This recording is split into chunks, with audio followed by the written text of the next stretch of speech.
Well, I seem to be on a little bit of a roll tonight, so I may as well just continue because I don't know how long it's going to be before I make another video on YouTube.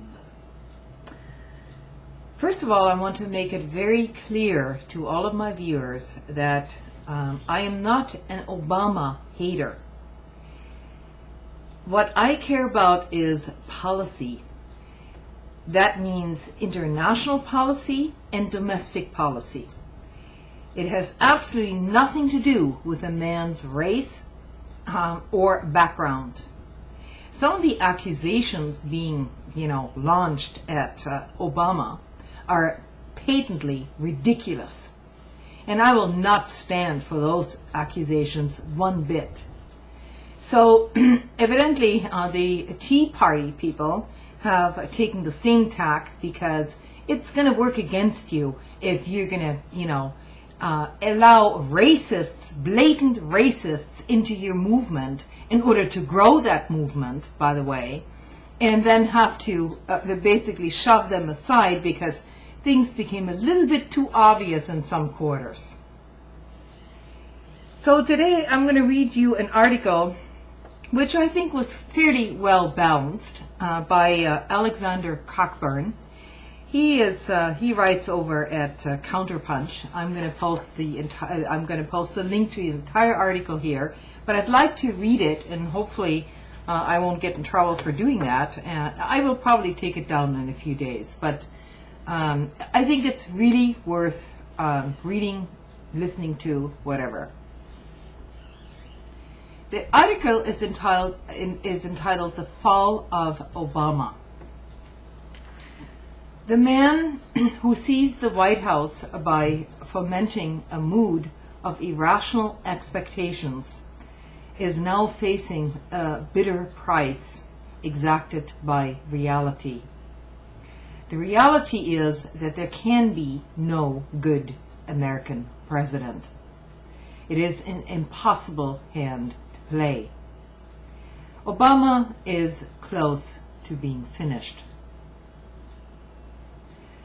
The nation's first black president promised change at the precise moment when no single man, even if endowed with the communicative powers of Franklin Roosevelt, the political mastery of Lyndon Johnson, or the brazen agility of Bill Clinton, could turn the tide that has been carrying America for the last 30 years.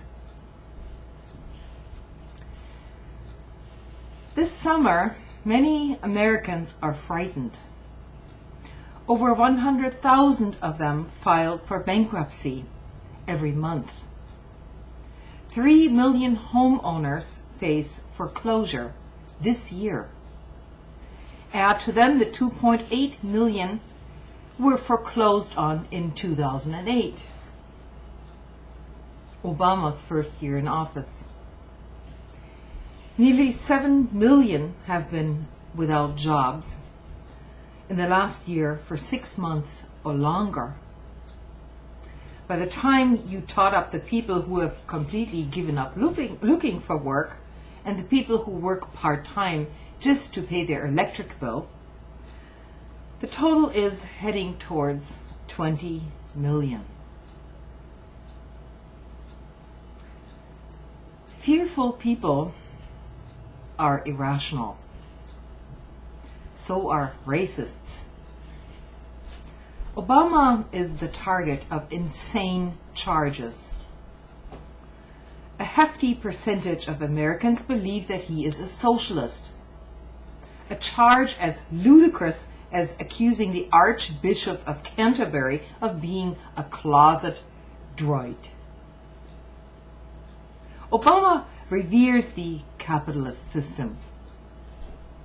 He admires the apex predators of Wall Street, who showered his campaign treasury with millions of dollars. The frightful catastrophe in the Gulf of Mexico stemmed directly from the green light he and his Secretary of the Interior, Ken Salazar, gave to BP. Not all his fault, I would say. It went on prior to this, but this is what Alexander Cockburn is talking about, the last 30 years. It's not Obama's fault that for the last 30 years, America's policy under Reagan, both Bushes and Bill Clinton, had to export jobs permanently into the third world. The jobs that Americans now desperately seek are no longer here, in the homeland. And they never will be. They're in China, Taiwan, Vietnam, India, and Indonesia. No stimulus program giving money to cement contractors to fix potholes along the federal highway system is going to bring those jobs back.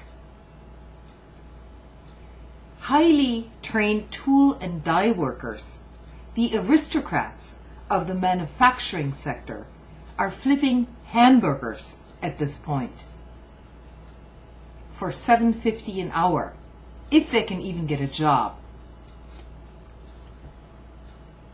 U.S. corporations sent those jobs to Zhengzhou, I'm not sure I'm pronouncing this right, with the approval of politicians flush with the money of the free trade lobby.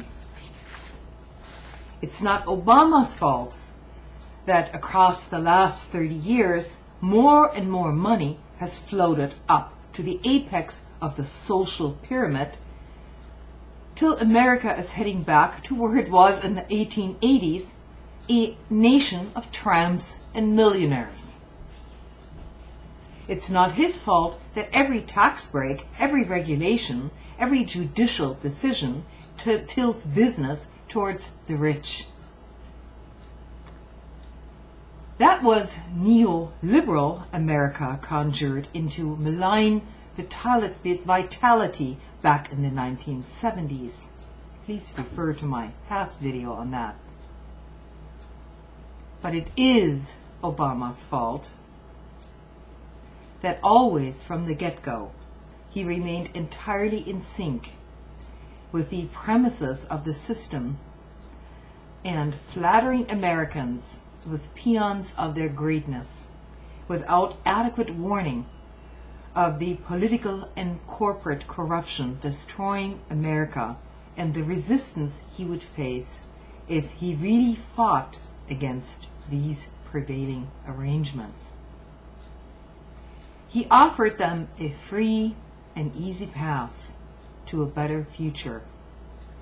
And now we see that that promise is empty.